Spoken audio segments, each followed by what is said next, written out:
तर नमस्कार मित्रांनो, किशोर राखुंडे ऑफिशियल या यूट्यूब चॅनलमध्ये आपणा सर्वांचं सहर्ष स्वागत.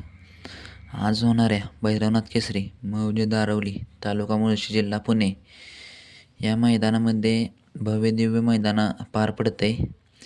तर मित्रांनो, आपणा सर्वांना प्रश्न असा पडतो आहे की बकासूर दशमिंद केसरी बकासूर हा नक्की कोणत्या सेमीमध्ये पाहणार.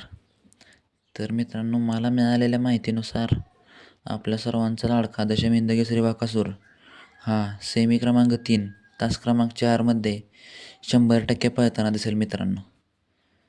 तर मित्रांनो, तुम्हाला काय वाटतंय, आपल्या सर्वांचा लाडका दशमिंद केसरी बकासूर व त्याच्या जोडीला मुळशीकरांचा हरण्या हे दोन महादेवाचे नंदी फायनलसाठी पात्र होतील का?